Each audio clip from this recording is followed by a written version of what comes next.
Et bonjour à tous et bienvenue pour ce webinaire organisé par le ministère de la Santé avec la Haute Autorité de Santé et l'Agence du numérique en santé. Donc je suis Vincent Vercamer et je suis directeur de projet en charge de l'accès au marché à la délégation au numérique en santé. Et aujourd'hui, du coup, je suis accompagné de Yann Maël-Ledorin, donc je suis adjoint au bureau PF3, donc c'est un peu barbare à la DGOS, donc je m'occupe principalement de la télésanté côté DGOS au ministère. Floriane Pelon, je suis chef du bureau des produits de santé à la direction de la sécurité sociale. Donc, Vanessa Hernando, chef de projet à la Haute Autorité de Santé dans le service mission numérique en santé. Et Yves Loria, donc chef de projet à l'ANS sur le projet télésanté, télésurveillance.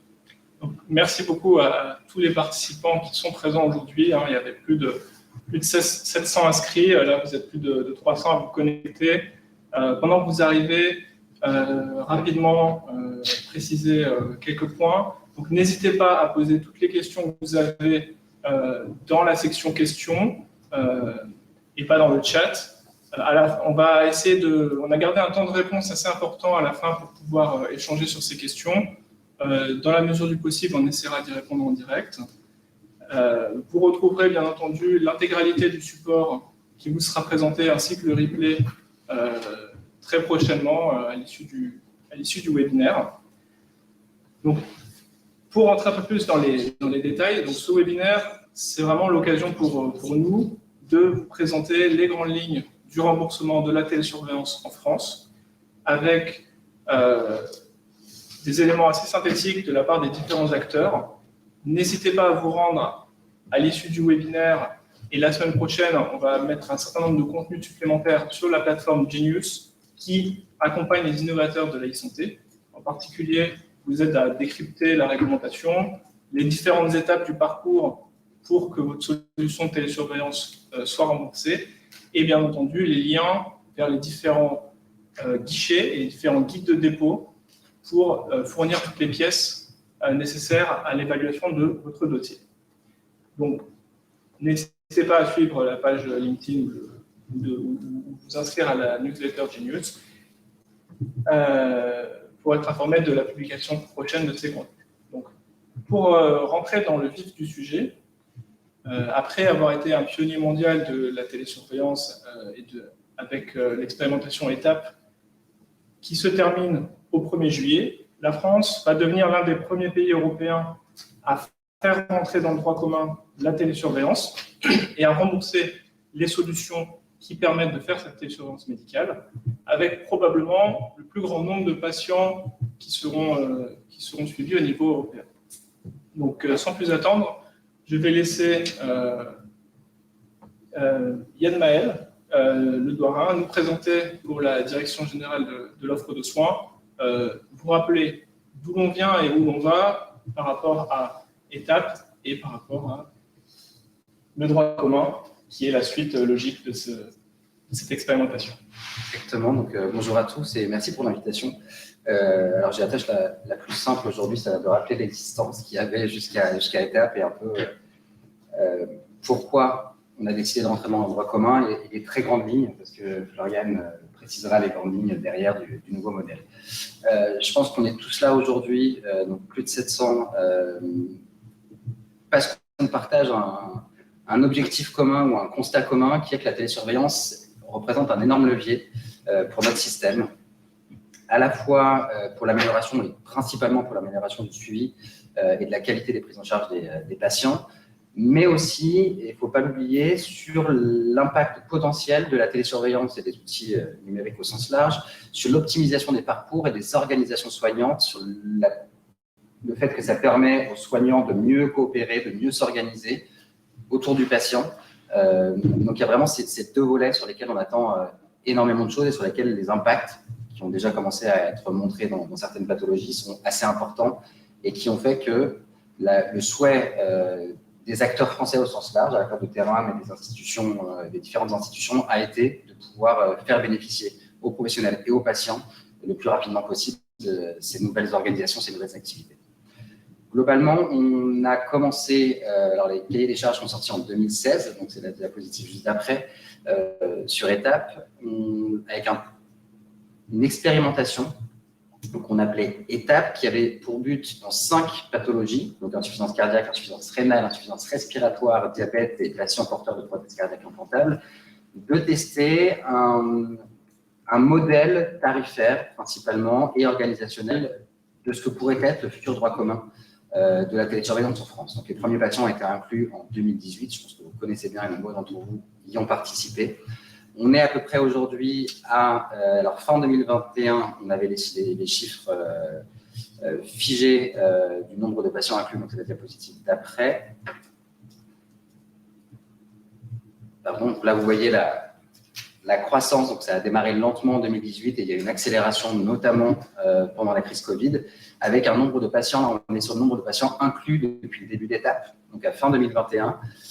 Donc on a plus de 100 000 patients qui ont pu bénéficier du modèle de télésurveillance en prothèse cardiaque, plus de 2000 en insuffisance rénale, plus de 1500 en insuffisance respiratoire, entre 6 et 7 000 en diabétologie et près de 20 000 en insuffisance cardiaque. Donc ça, c'était les chiffres fin 2021. Je peux vous dire qu'a priori, ça représente plus de 574 000 actes facturés. Alors là, on est sur un nombre d'actes, donc il y a des patients qui ont plusieurs actes. Et si on prend le nombre de patients qui ont bénéficié en 2022, on est aux alentours de 110-130 000 patients qui ont pu bénéficier de télésurveillance, principalement en prothèse cardiaque. Et on estime, mais là encore les chiffres sont affinés parce qu'il y a un petit décalage dans les facturations, mais sur les 4 premiers cahiers des charges d'insuffisance cardiaque à rénale, on sera à peu près à 37 000 patients en 2022 qui ont bénéficié de cette expérimentation, donc une belle expérimentation. Et beaucoup de patients qui auront à rentrer dans le droit commun d'ici au 1er juillet. Il y avait en parallèle de ça les articles 51, les expérimentations article 51, avec plusieurs pathologies aussi qui pouvaient bénéficier dans ce cadre-là de prise en charge de télésurveillance, et un dispositif de télésurveillance qui était rentré dans ce qu'on appelle le droit commun. Donc, il y avait une prise en charge du dispositif, mais pas des professionnels en regard. Donc, en 2021, on s'est retrouvé avec une situation très disparate avec ETAPE, les articles 51 et le droit commun, assez peu lisible, et on a souhaité, comme je le disais, mettre un gros coup d'accélérateur, et donc on a décidé de faire entrer dans le droit commun pour avoir un seul mode de prise en charge, un seul mode d'évaluation, que les choses soient lisibles, claires, et surtout adaptées aux situations des dispositifs médicaux numériques, notamment de télésurveillance en particulier. Donc on a essayé de créer avec les différents acteurs le modèle de droit commun, que Floriane va vous détailler, mais qui repose sur 5 grandes briques que l'on va voir sur la diapositive juste après. Pardon. Et donc voilà, les 5 grandes briques, c'est un périmètre des activités de télésurveillance dédié à ces activités, qui vont du paramétrage jusqu'à l'analyse des alertes médicales, le recours obligatoire à un dispositif médical numérique de télésurveillance, une évaluation systématique de ces dispositifs, une organisation qui repose sur ce qu'on appelle un opérateur, c'est-à-dire un médecin seul ou un médecin et une équipe pluriprofessionnelle autour de lui, et une rémunération au forfait, à la fois pour les professionnels de santé et pour l'industriel. C'était les 5 grands piliers qui nous ont permis de dessiner le droit commun avec tous les acteurs. Et donc, Floriane va vous présenter les détails.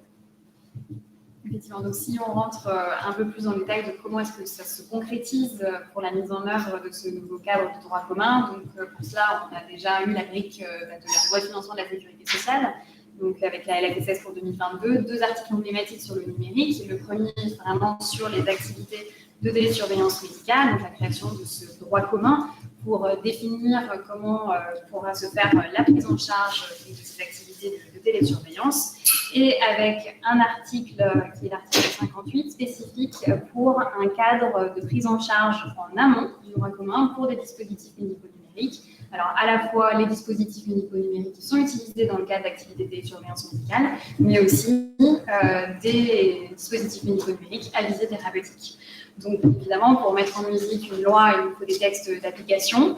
Et donc, pour ce faire, on a collectivement travaillé sur notamment les décrets en Conseil d'État. Le premier sur les activités de télésurveillance médicale a été publié donc, le 31 décembre 2022 et il précise en fait l'ensemble de la procédure pour pouvoir inscrire, modifier, prendre en charge ces activités de télésurveillance médicale.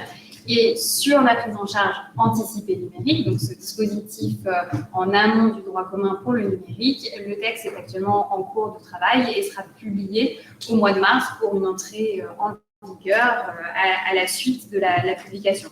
Donc aujourd'hui, ce qui est ouvert, c'est la possibilité de faire des demandes pour les activités de télésurveillance médicale en non-marque et pour ce qui, là où il s'agit de la bascule pour les activités de télésurveillance médicale qui étaient prises en charge dans l'étape, on est en phase de transition avec une vocation donc, à passer dans ce droit commun au 1er juillet 2023.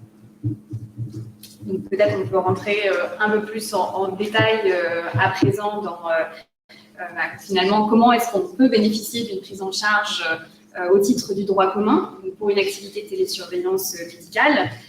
Et donc il y a deux modes de prise en charge pour cette activité avec deux types d'inscription. Donc ce qu'on appelle l'inscription en nom de marque, donc en fait nom de marque pour le dispositif médical numérique qui est utilisé pour l'activité de télésurveillance médicale, parce que comme le rappelait Yamal Le Gorin, on a vraiment cette dualité de l'activité, un suivi réalisé par l'opérateur qui s'appuie sur l'utilisation d'un dispositif médical numérique. Donc on a la possibilité d'une inscription en non-marque ou la possibilité d'une inscription en ligne générique. Et globalement, ces modalités, elles s'inscrivent donc dans ce cadre général que vous voyez ici sur la diapositive. Donc, on a l'activité de télésurveillance avec à la fois l'activité de l'opérateur, la rémunération donc, pour l'utilisation du dispositif médical numérique, donc avec deux forfaits qui seront définis pour chacune de ces parties des missions incombant à chacun des acteurs. On a des conditions de prise en charge par l'assurance maladie qui sont définies par la loi et par le décret en Conseil d'État. Et donc, on rappelle ici les principes principaux, enfin les majoritaires. Le dispositif médical numérique a un marquage CE. Il dispose d'un certificat de conformité délivré par l'ANS, et on y reviendra tout à l'heure. Une évaluation positive par la Haute Autorité de Santé. On reviendra aussi dessus tout à l'heure, et une utilisation effective du dispositif médical numérique par le patient. Et donc, vraiment, cette prise en charge est matérialisée par une inscription au journal officiel, soit en non-marque, soit en ligne générique sur la liste, donc cette nouvelle liste de remboursement, la liste des activités de télésurveillance médicale. Donc, peut-être pour rentrer vraiment dans le détail de finalement, je suis un exploitant de dispositif médical numérique, je souhaite faire rembourser mon dispositif médical qui est utilisé pour une activité de télésurveillance, comment je fais? Donc, il y a ces deux procédures différentes. Donc, est-ce que j'ai un dispositif médical numérique qui serait utilisé dans une nouvelle activité de télésurveillance médicale qui ne correspond pas à quelque chose d'existant, ou alors je revendique que l'activité ferait mieux que ce qui existe déjà, et donc je vais passer dans la procédure de nom de marque et donc faire une demande. Alors, la première étape, c'est toujours s'adresser à l'ANS parce qu'il va falloir le certificat de conformité au référentiel de sécurité et d'interopérabilité. Une fois que j'obtiens ce certificat, ensuite, j'adresse ma demande auprès des ministres et à la Haute Autorité de Santé, donc avec une évaluation qui est rendue par l'agence, donc avec à chaque fois un encadrement des délais, tant pour l'exploitant que pour les différents acteurs, pour avoir les avis, pour avoir une phase de contradictoire entre l'agence, l'exploitant, mais aussi les professionnels de santé qui auront la possibilité d'émettre des observations sur les avis de la Haute Autorité de Santé. Et ensuite, toutes ces pièces sont transmises aux ministres qui peuvent procéder à l'inscription en cas d'avis favorable et lorsque tous les critères d'éligibilité sont bien remplis, peuvent procéder à l'inscription sur la liste et donc la publication d'un arrêté qui matérialise vraiment l'inscription en nom de marque sur la liste de remboursement. Voilà. La deuxième possibilité, c'est en fait une description plus générique d'une activité de télésurveillance médicale. Et donc, par exemple, sur les activités qui sont prises en charge aujourd'hui via étape, l'objectif est bien de créer des lignes génériques dans lesquelles les exploitants actuellement pourront s'inscrire par la suite. Donc, dans ces cas-là, on a en fait une double procédure. La première étape, c'est l'inscription de l'activité sur la liste de remboursement. Et donc, aujourd'hui, on est dans le petit 1, avis de projet. Donc, un avis de projet qui a été publié à la suite de tous les échanges et travaux qui ont été réalisés l'année dernière avec l'agence et tous les acteurs concernés. Une phase contradictoire, toujours, pour pouvoir améliorer les avis de projet. Puis, donc, à la suite de l'avis de la HAS, une inscription sur la liste de télésurveillance de l'activité de télésurveillance médicale, à l'issue ou non, donc vraiment un peu plus dans les détails, mais d'une seconde phase contradictoire si jamais il y avait eu de nouvelles observations qui n'avaient pas pu donner lieu en fait lors du premier échange à un contradictoire. Donc là, on est maintenant dans un cas où on a une ligne générique qui est créée, qui permet le remboursement, mais l'histoire n'est pas finie, puisqu'ensuite, chaque exploitant doit pouvoir s'enregistrer, se rattacher à la ligne générique pour pouvoir bénéficier lui-même du remboursement de l'activité de télésurveillance médicale qui sera rendue possible grâce à l'utilisation de son dispositif médical numérique. Et donc, à ce stade, l'exploitant va encore donc, adresser auprès de l'ANS une demande pour obtenir son certificat de conformité au référentiel interopérabilité et sécurité. Une fois ce certificat obtenu, il peut demander au ministre de se rattacher à la ligne générique en fournissant un dossier. Et lorsque toutes les pièces et que tous les critères d'éligibilité sont bien remplis, les ministres acceptent le rattachement, fournissent ce qu'on appelle un code d'identification pour l'exploitant, donc pour identifier son dispositif médical numérique, l'activité de télésurveillance médicale et l'exploitant. Et ce code, en fait, qui est ensuite rentré en base de remboursement, permet bien la facturation de l'activité de télésurveillance médicale. Merci beaucoup, Floriane. Je vais donc passer la parole à Yves Lorillard de l'Agence du numérique en santé pour vous expliquer justement les référentiels et la certification des dispositifs médicaux numériques. Oui, donc le rôle de l'ANS, effectivement, a un double rôle. Donc, tout d'abord, l'élaboration du référentiel de sécurité et d'interopérabilité, et puis ensuite la partie opérationnelle de certification de conformité. Donc, ce référentiel a été co-construit à partir de septembre 2021 jusqu'à à peu près janvier 2022. On a fait des ateliers avec différents industriels et tout l'écosystème, et on a abouti à un référentiel tout d'abord un petit peu idéal avec un certain nombre d'exigences, et on s'est aperçu qu'effectivement l'écosystème n'était pas encore assez mature. Donc, on a fait un premier lotissement, et nous verrons un tout petit peu plus tard la V1 de ce référentiel, quelles sont les exigences que nous avons gardées. Nous avons eu besoin si tu peux encore rester un tout petit peu, nous avons eu besoin de 3 concertations, effectivement, pour aboutir à ce référentiel. Un premier qui était sur un périmètre donc, des AMN de télésurveillance, ensuite une deuxième concertation pour élargir le périmètre, et enfin une troisième pour vraiment affiner ce périmètre. Donc au final, nous avons une version donc 1.2.2 qui va être opposable dans les prochains jours. Concrètement, c'est quoi ce référentiel? C'est principalement donc, 2 fichiers, un PDF qui va décrire vraiment le périmètre d'application du référentiel, avec aussi les différents profils pour savoir quelles sont les exigences auxquelles vous devez faire les développements pour votre DMN, et puis un fichier Excel qui va vraiment décrire de façon précise les exigences, les scénarios et les preuves qu'il faudra déposer. En complément, nous aurons aussi un guide de dépôt et ce référentiel qui sera traduit en anglais. Tous ces documents seront disponibles donc, sur le portail industriel de l'ANS. Donc, tu peux passer à la slide suivante, s'il te plaît. Le périmètre d'application du référentiel, donc effectivement, il s'adresse aux DMN qui ont obtenu le marquage CE, autant avec les nouveaux règlements que les anciennes directives. Ce sont aussi les DMN qui impliquent un traitement de données à caractère personnel et tous ceux qui sont destinés à un usage individuel. Donc ce certificat de conformité, il va être délivré donc, pour les DMN de télésurveillance qui souhaitent s'inscrire sur la nouvelle liste d'activités de télésurveillance médicale, tant en nom de marque qu'en ligne générique, comme Florian nous l'a expliqué tout à l'heure. C'est aussi un certificat qu'on va délivrer pour les DMN qui souhaitent s'inscrire, qui sont inscrits aujourd'hui à la NPPR, et puis aussi pour les DMN qui veulent être pris en charge par l'assurance maladie de manière anticipée et de manière transitoire. Voilà.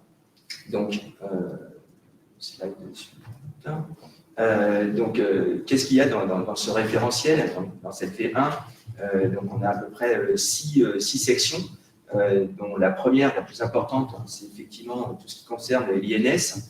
Donc, ça, c'est un gros développement pour les industriels. Ensuite, il y a une grosse brique sur la PSC, ProSanté Connect, pour l'authentification des professionnels de santé. Une partie annuaire de santé aussi pour vérifier les données, comme le numéro RPPS ou les mails professionnels de ces professionnels de santé. Une exigence sur la partie RGPD, une autre sur la partie portabilité des données, et puis enfin un blog sur toute la partie sécurité avec l'accès pour les professionnels de santé ou l'accès aux patients quand le DMN est concerné. Donc toutes ces exigences sont issues des différents référentiels de l'ANS qui sont déjà opposables pour la plupart. Et il ne faut pas oublier aussi que le référentiel ANS va être complété par des exigences qui seront issues des spécifications techniques de la HAS, voilà, quand la vie de projet sera terminée, donc pour tout ce qui concerne l'inscription en ligne générique. Donc, slide suivante. Donc, les différents parcours, déjà pour être très clair, il y a un seul référentiel pour l'ANS, qui concerne tous les DM numériques, que ce soit ceux de télésurveillance ou autres, là, pour que ce soit vraiment le plus simple possible pour l'ensemble des entreprises du numérique en santé.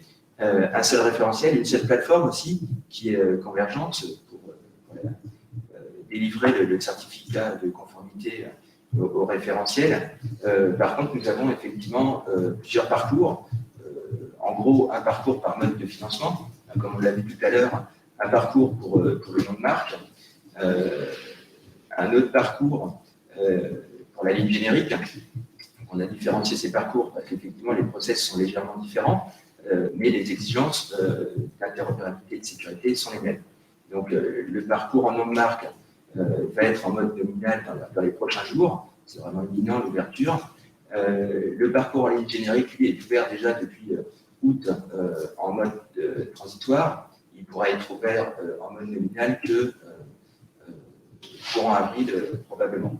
Et enfin, un parcours pour la prise en charge anticipée, comme on l'a vu tout à l'heure, qui devrait ouvrir aussi courant mars. Donc, alors comment ça se passe au niveau de l'ANS et du guichet convergence? Donc, les étapes de certification, en gros, il y a deux phases. Une première phase de recevabilité et une autre phase pour le dépôt des preuves. Donc, cette phase de recevabilité, il y a tout d'abord le dépôt d'un dossier pour avoir pour déposer des pièces administratives comme le marquage CE ou le certificat HDS, le cas échéant. Ensuite, l'ANS va vérifier la recevabilité de la candidature, puis il va la valider. Et enfin, l'industriel pourra signer la convention.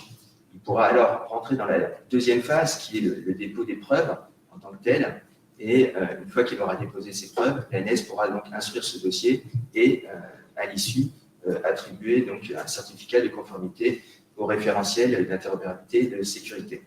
Donc, à date, un petit état des lieux, on a déjà plus de 70 candidatures, parce que je rappelle que le guichet est ouvert en phase transitoire depuis début août 2022. Plus de 70 candidatures déjà, et à peu près un tout petit peu plus de candidatures en ligne générique versus les candidatures en nom de marque. Voilà, donc pour conclure, ce qu'il faut retenir, c'est que le guichet donc, en nom de marque va être ouvert en phase nominale d'ici quelques jours, et que le guichet en ligne générique, lui, sera ouvert début avril en phase nominale. Donc, un petit point d'attention, on sait que le timing est assez serré pour tous les candidats qui viennent d'étape et pour ceux éventuellement aussi qui avaient un financement dans le cadre de l'article 51. Donc, on invite vraiment l'ensemble des industriels à déposer leur candidature dès que possible et puis à déposer leurs preuves section par section. Pas besoin de finir les développements complètement pour déposer une candidature. Si vous avez fini le développement sur la sécurité ou l'INES, vous pouvez déposer déjà vos preuves et comme ça l'ANS pourra étudier votre dossier le plus rapidement possible et ça peut accélérer la procédure. Donc voilà, je vous invite donc à vous inscrire sur Convergence le plus tôt possible. Et puis une petite date aussi à rappeler, vous aurez le lien avec la présentation le 9 mars 2023, donc à 10h. Il y aura un webinaire spécifique de l'ANS pour expliquer vraiment en détail tout ce que je viens de survoler un petit peu de ce webinaire. Merci beaucoup Yves. Donc, ouvrez Convergence, commencez à renseigner les preuves, surtout si vous êtes en ligne générique et vous êtes déjà dans l'étape et que vous visez une ligne générique, pour être prêt au moment de la bascule et maximiser vos chances de ne pas avoir d'interruption de service. Vanessa, on va passer sur la partie du rôle de la CNEDIMS, la Commission nationale d'évaluation des dispositifs médicaux et des technologies de santé, qui fait partie de la Haute Autorité de Santé. Tout à fait. Merci de me donner la parole. Donc, je vais vous présenter le rôle de la CNEDIMS TS dans l'évaluation des demandes de remboursement en nom de marque. Donc, le processus d'évaluation va débuter par le dépôt du dossier par l'exploitant qui demande le remboursement sur la plateforme EvaTech de la Haute Autorité de Santé qui a été ouverte il y a 2 semaines à peu près. Donc, ce dépôt est un dépôt commun en fait, qui vaut également dépôt ministère puisque le ministère aura accès à cette même plateforme.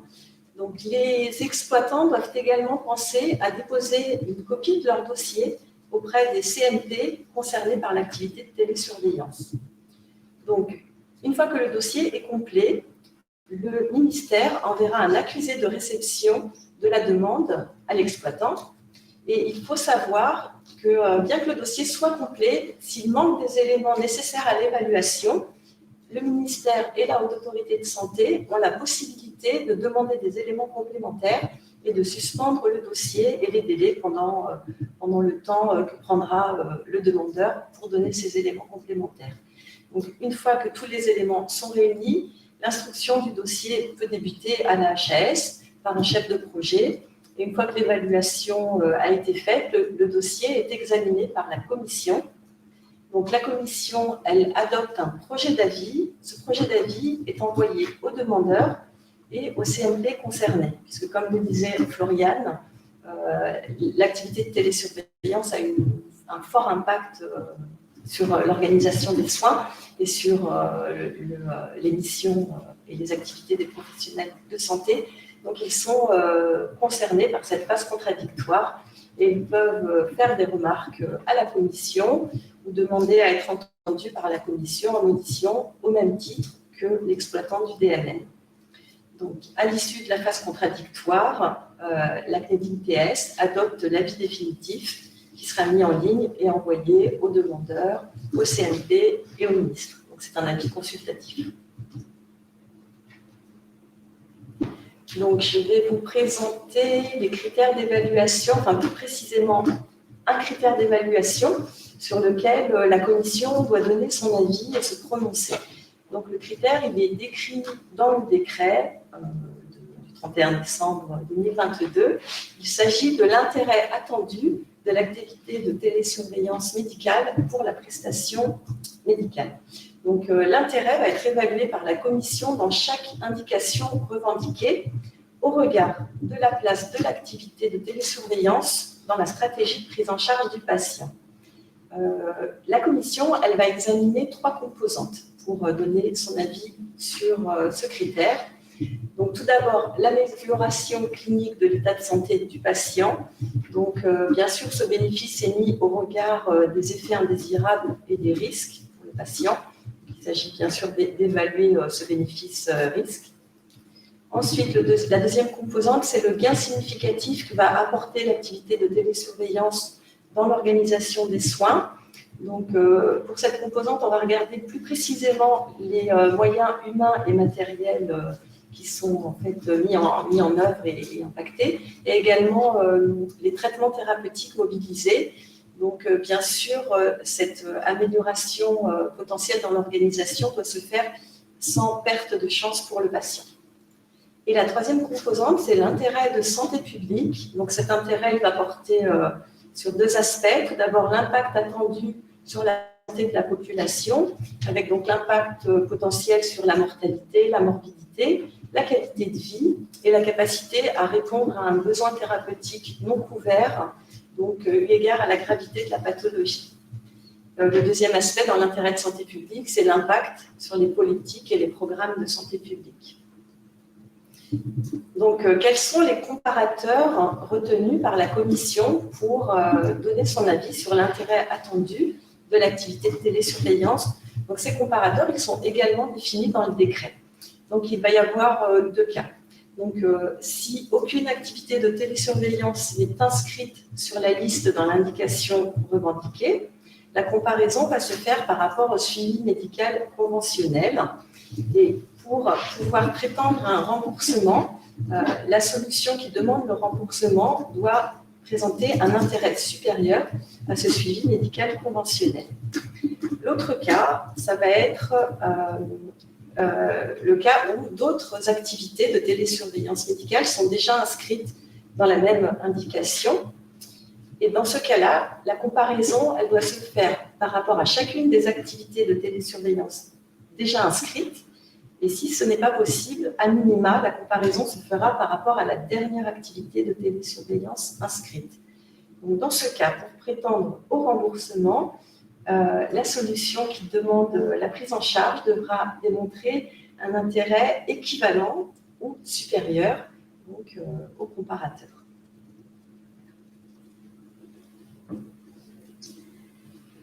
Merci beaucoup, Vanessa. Donc, pour conclure et pour essayer de synthétiser, on est actuellement dans la dernière ligne droite pour les participants à étapes qui souhaitent passer dans le droit commun sur une ligne générique et pour bien sûr ceux qui souhaitent s'inscrire en nom de marque, éventuellement sur une indication différente de celle d'étape. Donc, pour rappeler les grands jalons, vous avez d'un côté le nom de marque et de l'autre côté la ligne générique, avec deux processus en parallèle. Le processus en nom de marque, où la première étape, on l'a répété, convergence. Connectez-vous, créez le compte, alimentez les preuves. La deuxième phase pour le nom de marque, c'est avec la haute autorité de santé qui va évaluer votre dossier et qui va porter un avis. Et enfin, une fois que votre solution a obtenu son certificat et son avis positif de la part de la haute autorité de santé, c'est l'inscription sur la liste de télésurveillance médicale qui se concrétise par la publication d'un arrêté. De l'autre côté, pour la ligne générique, c'est l'Agence du numérique en santé qui va évaluer d'une part l'interopérabilité et la sécurité, comme pour le nom de marque, mais aussi la conformité aux critères de la ligne générique. Une fois que vous avez cette certification, vous pouvez demander le code pour être rattaché à la ligne générique auprès du ministère. Et une fois que ce code est obtenu, vous êtes éligible à l'activité de télésurveillance en tant qu'exploitant. Donc, pour rappel, vous avez le guichet de l'Agence du numérique en santé qui est ouvert pour le nom de marque et la ligne générique afin d'évaluer l'interopérabilité et la sécurité. Et pour la ligne générique, ça sera ouvert un peu plus tard, mais il est déjà disponible en mode non certifié. Concernant le guichet de la HAS, il est disponible sur la plateforme Evatech pour une évaluation par la commission selon les critères cliniques, organisationnels et de santé publique. Et enfin, le guichet ministère qui sera pour la ligne générique afin d'obtenir le code, qui sera disponible sur la plateforme Démarche simplifiée. Donc, je sais que le temps a été, la présentation a été très dense, donc n'hésitez pas à vous connecter sur le site Genius. Genius, qui est vraiment une plateforme qui est faite pour faciliter la vie des entrepreneurs et des porteurs de solutions, afin d'accélérer leur mise sur le marché en permettant d'informer, de décrypter justement la réglementation et les différentes étapes au travers de contenus qui seront mis en ligne la semaine prochaine, avec aussi les liens vers les différents guichets dont on vient de présenter, et bien sûr l'organisation de différents webinaires comme celui-ci avec les acteurs du dossier. Merci à tous. Et donc, on va essayer de prendre un certain nombre de questions. Il y a eu beaucoup de questions, donc je vais essayer de passer la main aux différents intervenants. Alors, tout d'abord, peut-être une question qui est parmi celles les plus attendues. Est-ce qu'on peut avoir, on va dire, concernant les tarifs, la situation de la négociation, ou en tout cas, que ce soit sur le volet professionnel ou le volet exploitant, l'état de cette négociation? Bien sûr. Alors, je ne sais pas si on commence sur le côté opérateur, exploitant. On va commencer exploitant, j'enchaînerai avec opérateur, parce que je vois qu'il y a une sous-question à la partie opérateur. D'accord. Donc, sur le côté exploitant, c'est des discussions qui ont été engagées maintenant depuis plus d'1 an avec les représentants des industriels concernés. Donc, le cadre de la loi est clair. On discute effectivement de montants forfaitaires selon des modulations qui trouvent à s'appliquer en fonction de critères définis par la loi, et notamment les volumes de patients en fait, utilisant ces dispositifs médicaux numériques. Donc, à ce stade, les discussions sont dynamiques. Il y a eu beaucoup d'allers-retours entre le ministère et les industriels. L'objectif, c'est bien d'arriver à une situation, enfin, un compromis, un accord sur ces tarifs. Et maintenant assez rapidement, puisque effectivement l'objectif c'est bien d'avoir un droit commun qui puisse rentrer en vigueur. On a des guichets qui sont ouverts pour le non-marque, donc il faut aussi des tarifs pour pouvoir assurer évidemment l'accès aux patients et leur déploiement auprès des professionnels de santé. Et pour les, je n'ai pas grand-chose à rajouter pour les professionnels non plus. Donc les discussions sont également en cours. J'ai vu qu'il y avait une sous-question de positionnement par rapport à étape. Les bases de discussion sont les tarifs d'étape. Il y a beaucoup de questions. Est-ce que les tarifs seront inférieurs à étape? Les tarifs d'étape sont la base de discussion pour les professionnels. Donc pas d'inquiétude à avoir de ce côté-là. Les discussions sont toujours en cours sur le tarif de base et sur le décret et la loi l'évoque sur les possibles majorations dans certaines populations particulières. Donc, on discute avec les CNP et les syndicats, notamment sur ces sujets-là. Donc, on sera informé le plus rapidement possible. En tout cas, je peux rassurer par rapport à l'étape. Alors, une question sur l'organisation des soins. Est-ce que les médecins généralistes vont être intégrés dans la mise en œuvre des dispositifs de télésurveillance, ou quelle est leur place vis-à-vis de cette télésurveillance? Alors, ils ont leur place déjà en tant que médecins traitants, mais je pense que le PDHS pourrait aussi répondre. Il y a premièrement la place en tant que médecin traitant, de coordonnateur du parcours. Donc forcément, la télésurveillance vient s'intégrer dans le parcours. Donc il y aura déjà cette partie-là, comme dans n'importe quel parcours de soins. Et après, en fonction du type de référentiel et de ce que pourra nous dire la Haute Autorité de Santé, le médecin généraliste pourra, dans certaines indications, prescrire, parfois télésurveiller. Tout dépendra un peu du parcours. À minima, il jouera son rôle de médecin coordonnateur du parcours. Donc, être au courant, orienter son patient, pouvoir adresser, être tenu informé grâce au DMP de tous les comptes rendus de ce qui se passe en télésurveillance et de ce que ça impacte dans le suivi de son patient. Et à maxima, il pourra prendre part entière dans un opérateur ou télésurveiller lui-même dans certaines indications en fonction de l'évaluation qui aura été faite en amont par la Haute Autorité de Santé. Simplement, oui, effectivement, je confirme bien sûr ce que tu dis. Et donc, dans les avis de la Haute Autorité de Santé, il y aura effectivement une description des différents professionnels qui peuvent prendre part à l'activité de télésurveillance et participer à la prise en charge du patient en définissant la qualité des différents opérateurs et évidemment le médecin traitant et le médecin généraliste et au centre de la prise en charge. Alors, pour l'Agence du numérique en santé, on avait une petite question concernant la conformité au RGPD. Est-ce qu'elle est uniquement déclarative ou est-ce qu'il y a un certain nombre de preuves à apporter pour justifier de cette conformité au règlement? Pour cette V1, c'est uniquement de l'autodéclaration sur la partie RGPD. Alors, concernant la partie peut-être opérateur, ceux qui étaient déjà dans le programme étape, quelle est éventuellement leur démarche à réaliser pour continuer en tant que médecin ou en tant qu'opérateur de soins à réaliser de la télésurveillance? Alors, on va ouvrir, et ça c'est prévu par le décret, un guichet sur démarche simplifiée, qui sera un guichet assez rapide, sur lequel l'opérateur devra se déclarer, qu'il ait été dans l'étape avant, ou pour les nouveaux opérateurs, les médecins ou les équipes pluripro qui souhaiteraient se lancer dans la télésurveillance.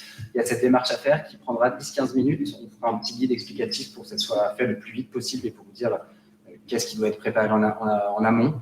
C'est une déclaration, donc un récépissé qui vous sera envoyé très rapidement, quasi automatiquement par la suite, vu que c'est une déclaration qui est faite et pas une demande d'autorisation.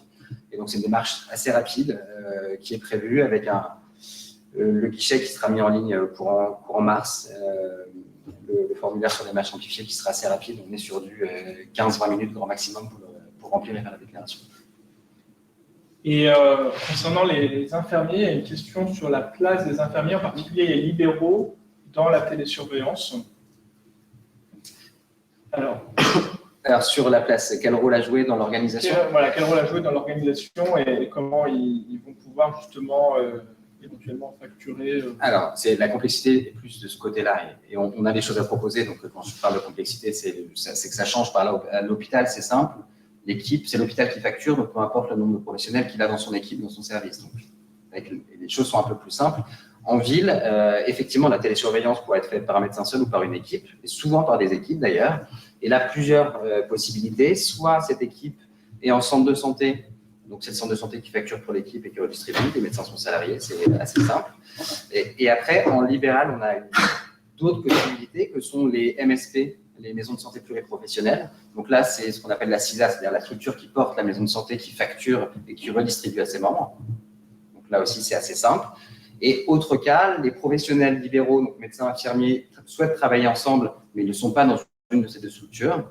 Et là, à ce moment-là, on est en train de travailler sur un contrat de prestation assez simple à remplir pour que le médecin et l'infirmière puissent contractualiser ensemble. Le médecin facturera et redistribuera une partie de la somme à l'infirmière, qui sera, par contrat, où ils verront en fonction du temps que chacun met et des rôles de chacun, c'est aux professionnels de s'organiser. Donc, il y aura un petit contrat comme ça à faire qui permettra de redistribuer. Petite précision, la redistribution d'honoraires, normalement, n'est pas permise, mais elle l'est dans le cadre de la télémédecine. Donc, il n'y a aucun problème à redistribuer pour un médecin une partie de ses honoraires à une ou plusieurs infirmières dans le cadre des forfaits de télésurveillance. Donc, il n'y a pas de problème à le faire. Ça demande la rédaction d'un petit contrat, mais là encore, on fournira un contrat type qu'on est en train de faire revoir par les ordres concernés pour que les choses soient le plus bordées, le plus simple à mettre en place pour les professionnels de terrain. Alors, pour la Haute Autorité de Santé, il y a une question sur, on va dire, dans les conditions de prise en charge, est-ce qu'il y a des objectifs sur les indicateurs qui ont été prédéfinis, on va dire, dans les cahiers des charges et qui vont permettre justement d'évaluer l'effectivité de la télésurveillance qui est réalisée? Alors, donc, les indicateurs d'utilisation en vie réelle, ils vont figurer dans l'avis de la CNEDIM TS, s'ils existent. Donc, ils sont actuellement en cours de construction et ils figureront dans les prochains avis, voilà, si leur construction est possible. Et c'est la prise en charge, en fait, qui peut être subordonnée à l'atteinte de résultats prédéterminés pour ces indicateurs.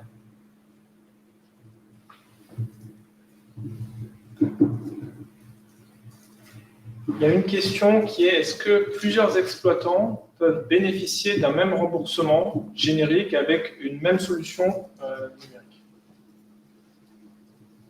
Alors, on a beaucoup ces questions sur qu'est-ce qu'un exploitant qu'est-ce qu'un distributeur, quel est le rôle du distributeur au détail versus le rôle de l'exploitant. Donc là-dessus, effectivement, je pense qu'on clarifiera la situation parce que les textes légaux peuvent parfois être un peu on va dire, techniques. Donc légalement, l'article de télésurveillance définit bien ce qu'est un exploitant au titre du Code de la sécurité sociale. Et donc c'est bien celui qui assure l'exploitation, c'est-à-dire la commercialisation ou la cession, donc à titre gratuit ou non, sur le marché français. Et il y a certaines conditions qui sont posées, notamment si le fabricant est lui-même exploitant ou non, avec la mise en place d'accords de distribution aussi qui doivent être réalisés, si ce n'est pas le cas, pour savoir finalement auprès de qui l'exploitant achète sa solution et dans quelles conditions. Donc là-dessus, effectivement, je pense qu'on mettra une page spécialement sur le sujet pour orienter les acteurs. Et comme tout à l'heure, Yamel disait qu'il peut y avoir aussi finalement des redistributions d'une part du forfait opérateur vers d'autres acteurs. De la même façon, un exploitant qui passerait par un distributeur au détail, en fait, il peut y avoir aussi des accords entre un exploitant et un distributeur au détail. Alors, on a une question très terrain, mais est-ce que pour la partie technique, les référentiels sont traduits en anglais et à quel endroit les trouver? Alors, oui, les référentiels sont traduits en anglais. Donc, dès que la dernière version va être opposable, on mettra en ligne aussi la version anglaise. Et il y a aussi toute la documentation sur l'INS qui a été traduite en anglais et qui est disponible sur le portail industriel. Alors, concernant les différentes lignes génériques, il y a une des questions qui est comment va se passer la création d'une nouvelle ligne générique si éventuellement il y a un jour une nouvelle pathologie qui serait inscrite en ligne générique. Si on peut peut-être rappeler avant qu'aujourd'hui, pour étendre une application, c'est uniquement en nom de marque que ça va se faire. Comment après, éventuellement, ceci va être transformé en ligne générique? Alors donc pour le moment, il y a eu publication d'un avis de projet, la phase contradictoire est en cours. Donc sur les 5 lignes génériques, les 5 premières lignes génériques qui sont créées, qui sont celles qui découlent des expérimentations étapes. Donc effectivement, en parallèle de ces lignes génériques, les exploitants peuvent demander une inscription sous nom de marque. Et ensuite, le ministère pourra republier de nouveaux avis de projet pour créer de nouvelles lignes génériques. Et donc, ça ouvrira encore des nouvelles phases contradictoires. Et la Commission donnera un avis sur l'avis de projet de création des nouvelles lignes génériques. Et à un moment, effectivement, peut-être que s'il y a beaucoup de dispositifs en nom de marque qui répondent en fait aux mêmes indications de traitement, effectivement, il pourrait y avoir une bascule sur une ligne générique, mais dans ces cas-là, il y a de toute façon la rédaction d'un avis de projet et une mise en concertation pour recueillir des observations.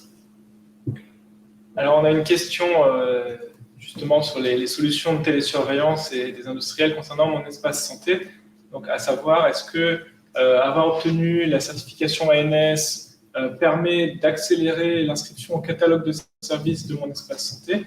Alors, la réponse est un très grand nombre des critères sont communs aux deux, en particulier sur les exigences en termes de sécurité. Donc, bien entendu, le processus de référencement au catalogue sera à réaliser en entier. En revanche, la solution va gagner énormément de temps si elle est déjà conforme, car ce sera les mêmes preuves demandées en grande partie et les mêmes exigences. Une fois que vous êtes conforme, ça fait quand même gagner beaucoup de temps quant au référencement de la partie patient sur mon espace santé. Alors, on a une question sur les radiations, on va dire, sur les processus de radiation en cas lorsqu'un industriel arrive avec une solution supérieure à la ligne générique pour une même indication. comment va se passer on va dire la montée en qualité de l'ensemble des solutions présentes sur la ligne générique?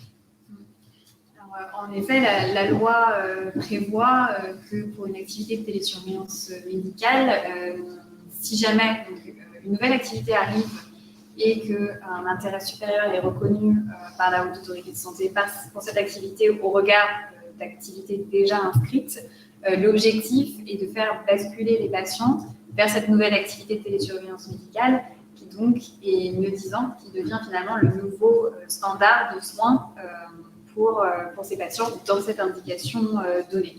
Et donc l'objectif, c'est d'accompagner cette transition, donc d'inciter les opérateurs à basculer effectivement après dans une temporalité qui est évidemment compatible avec le suivi des patients, et à la fois d'inciter les industriels à mettre à jour leurs solutions numériques pour répondre à ces nouveaux standards. Donc, la loi dit effectivement que réglementairement, on définit un délai dans lequel l'ancienne activité de télésurveillance médicale sera radiée, ce qui correspond bien à l'intention de « on va traiter les patients avec la meilleure activité de télésurveillance médicale, donc selon les meilleurs standards, dans un délai dans lequel les patients doivent pouvoir être basculés et dans un délai dans lequel les industriels doivent pouvoir se mettre à niveau et redéposer un nouveau dossier de remboursement pour la version modifiée de leur solution numérique.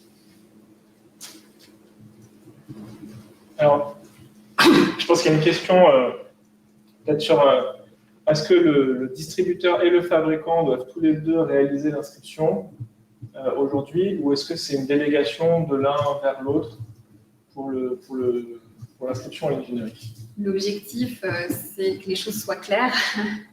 Et donc, dans un monde idéal, on a un exploitant qui fait les démarches pour faire rembourser la solution numérique, qui obtient un code de remboursement, alors que ce soit un code qu'il obtient parce qu'il a une inscription en marque ou un code qui se rattache à une ligne générique, sachant qu'ensuite ce code est utilisé par la facturation, mais qui peut être réalisé soit par l'exploitant, soit par un distributeur de taille si jamais il y a une délégation à ce niveau-là. Donc ça, on va dire que c'est un peu l'objectif idéal de gestion de la liste de remboursement. Je pense que c'est une question qui est liée en particulier à ceux qui sont en insuffisance respiratoire et qui vont être pris en charge par des prestataires de santé à domicile. Sur est-ce que le prestataire doit faire une démarche ou est-ce qu'il se rapproche de son distributeur ou fabricant de solutions qui permet de réaliser cette télésurveillance.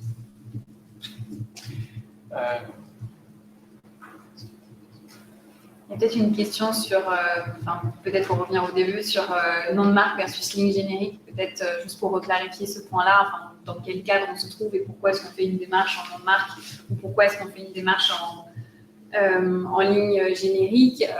La question, c'est finalement pour un exploitant d'un dispositif médical numérique, est-ce qu'il existe déjà aujourd'hui un cadre de prise en charge auquel il peut se rattacher? Donc, est-ce qu'il y a une ligne générique en fait, où les spécifications techniques du dispositif médical numérique correspondent à celles de son propre dispositif médical, l'indication correspond, et donc effectivement, l'industriel aura tout intérêt à se rattacher directement à cette ligne générique existante.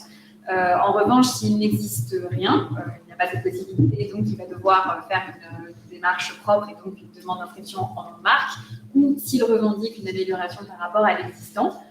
Donc, a priori, c'est qu'il fait plus que ce qui est déjà inscrit, donc ces spécifications vont au-delà des spécifications minimales. Il y a toujours aussi la possibilité de déposer une demande en marque pour avoir son évaluation propre qui définira si oui ou non l'amélioration est technique. Ouais, petite question, mais également pour Florian et Vanessa, qui a déposé sur le chat. Est-ce que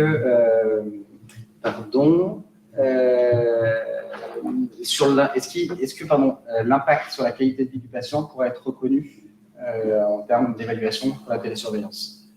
Alors oui, c'est un des critères sur lequel porter la revendication.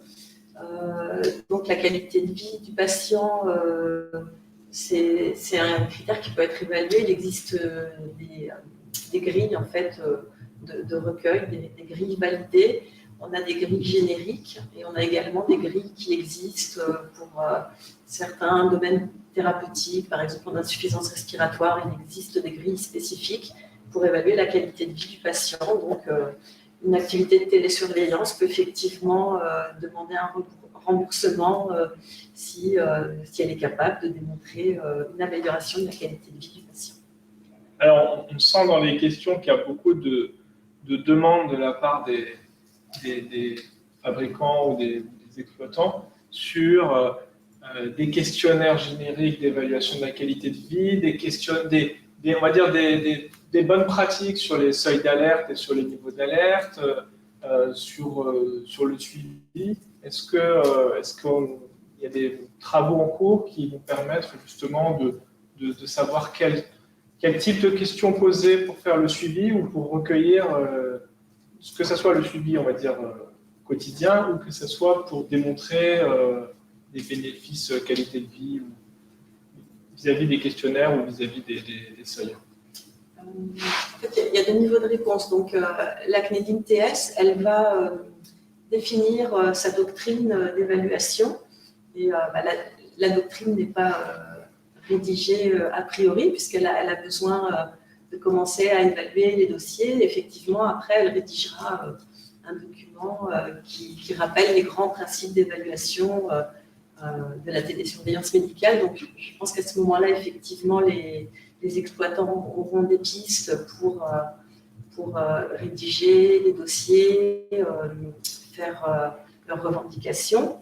Et donc là, à ce stade, sur les premiers dossiers, le décret est détaillé et la HAS a rédigé un guide de dépôt qui est disponible sur son site internet, qui donne également des éléments sur ce qui doit être écrit et transmis à la HAS pour argumenter la revendication. Donc en fait, il faut vraiment faire preuve de bon sens et si on estime que le produit apporte quelque chose aux patients, au point de vue clinique ou à l'organisation de santé, il faut le décrire et dire pourquoi ça apporte un intérêt.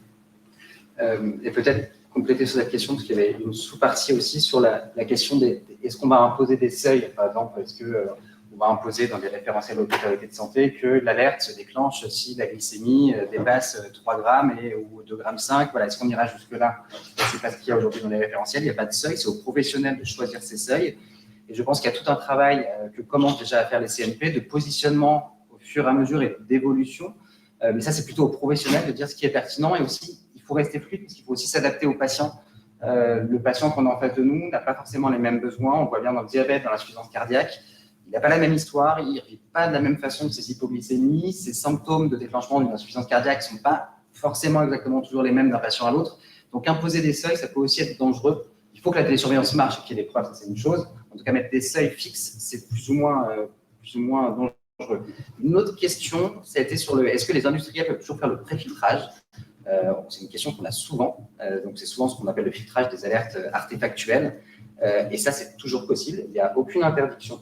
Ce qui est dit simplement, c'est que l'opérateur, c'est-à-dire les professionnels de santé, sont responsables de la mise en place des alertes, du suivi des alertes. Ça ne veut pas dire qu'ils les réalisent eux-mêmes, à part les alertes médicales, mais sur toutes les autres alertes, ils peuvent très bien déléguer, confier à quelqu'un, donc quelqu'un de leur équipe, une infirmière libérale, ou un médecin libéral d'ailleurs, ou un pharmacien, on peut imaginer beaucoup de choses.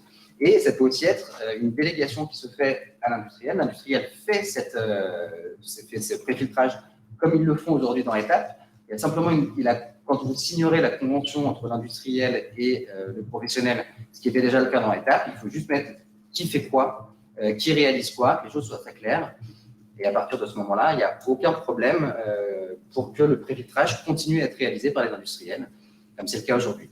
C'est juste que l'opérateur est responsable de sa bonne mise en place. Et c'est dans ce sens-là où on parle de responsabilité dans les référentiels.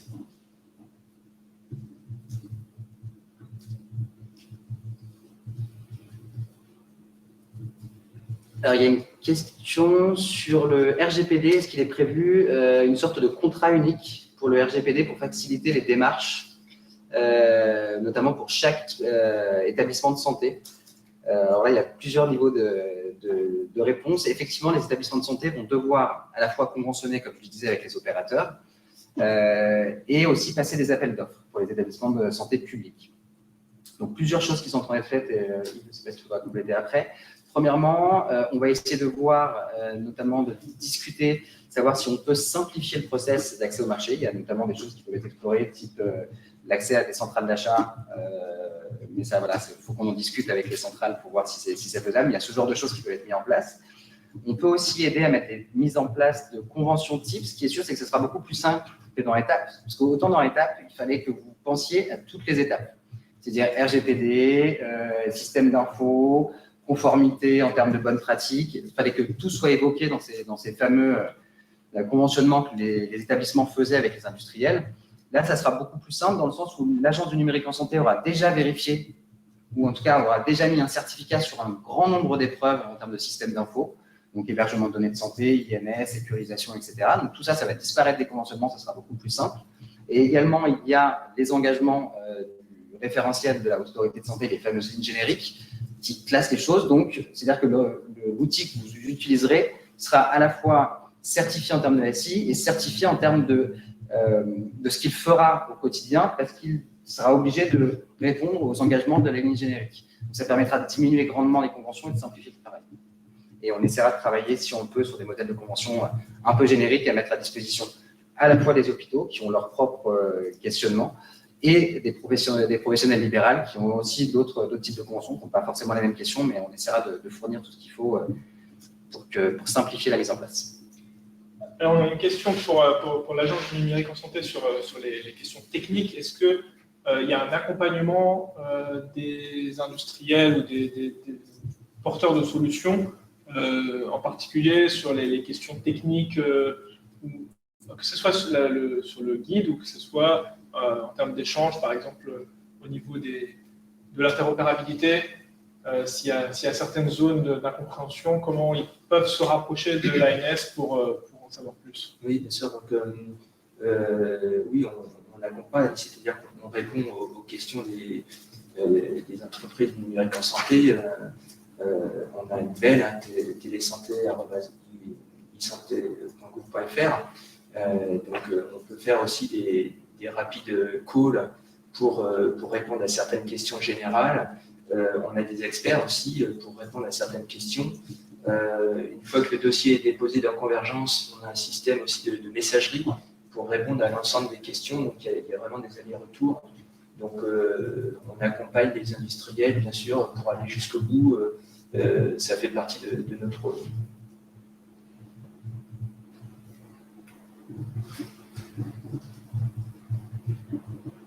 Alors désolé, on regarde avec Vincent les prochaines questions, parce qu'il y a beaucoup de questions et c'est difficile de réussir à...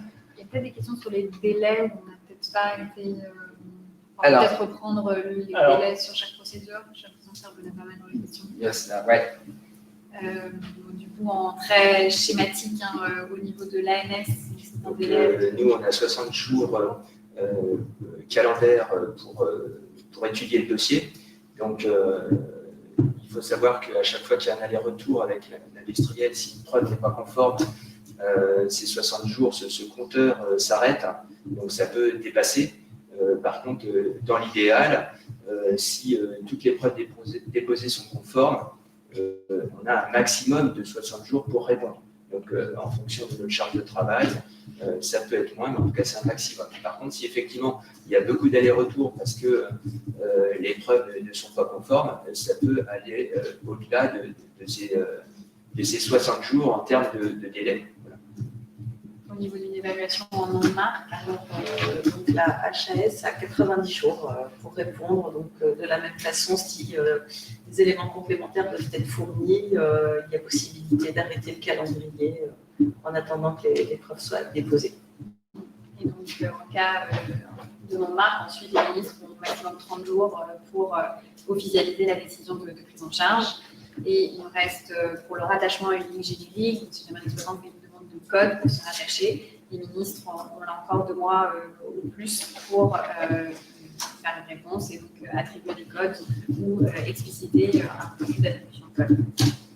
On a une autre question sur est-ce que des dispositifs comme MoveCare ou d'autres sont considérés comme de la télésurveillance? Effectivement, par exemple, c'est ce que on disait en introduction, c'est-à-dire qu'on a, alors je ne l'avais pas cité, mais là c'est dans le chat, je ne voulais pas donner de nom de marque comme à la télé, mais en tout cas celui-là, maintenant que ça m'a été tendu, je peux le dire, donc c'est de la télésurveillance et donc il aura vocation à rentrer dans le droit commun, en tout cas basculer sur le nouveau modèle. On a la même question pour les prothèses cardiaques implantables qui ont pour certaines une partie télésurveillance et cette partie télésurveillance a vocation elle aussi à revenir sur le droit commun de la télésurveillance. Donc effectivement, c'est considéré comme de la télésurveillance. À partir du moment où en fait on a un algorithme qui reçoit une donnée patient, qui la traite et qui grâce à ça génère une alerte pour le professionnel de santé et que ce professionnel de santé doit gérer ces alertes qu'il a reçues, on est sur de la télésurveillance. Juste ajouter, donc pour le dispositif médical numérique, on raisonne vraiment en termes de fonctionnalité.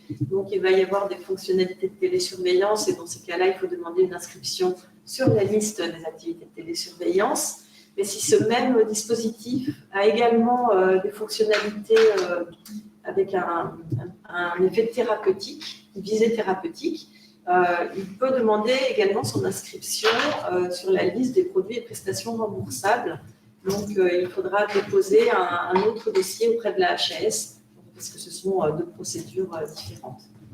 L'exemple des prothèses, pour le coup, est bien parlant. C'est qu'on a un même dispositif qui fait à la fois prothèse, donc son rôle de défibrillateur et de prothèse, et son rôle de télésurveillance. Donc, il aura une inscription à faire pour chacun de ces mêmes dispositifs, mais 2 listes de prise en charge.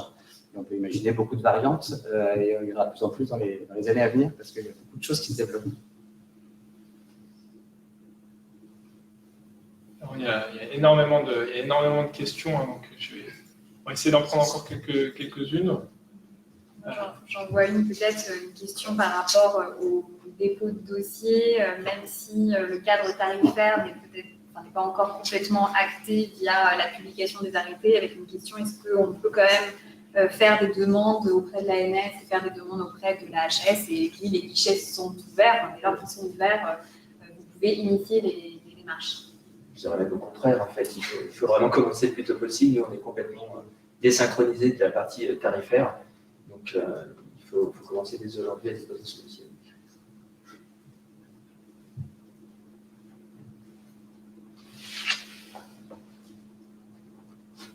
Vous connaissez, on n'a pas pris dans l'ordre, il faut que je suis désolé. Hein. Il faut qu'on retrouve.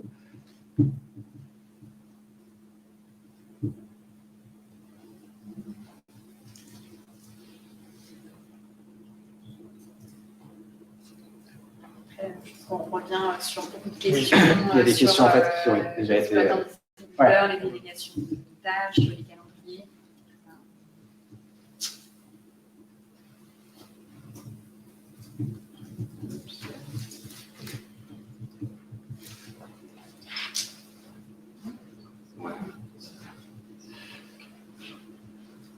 Donc, merci à tous pour votre participation. On va s'arrêter là pour aujourd'hui. On voit qu'il y a beaucoup de questions qu'on va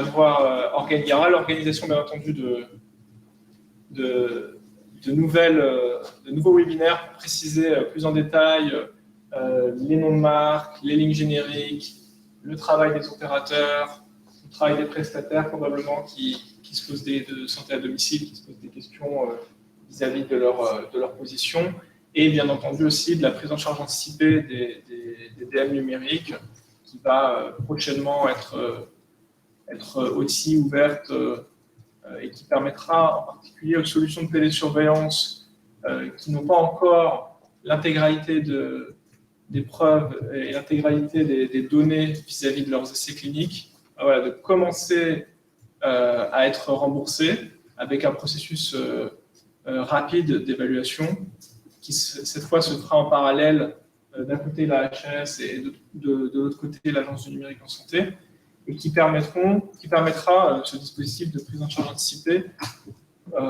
d'obtenir une prise en charge pendant 1 an, le temps de finaliser, on va dire, la partie administrative des dossiers d'évaluation. Alors, je pense qu'on organisera un nouveau webinaire courant mars sur ce sujet quand les textes, les décrets d'application seront publiés.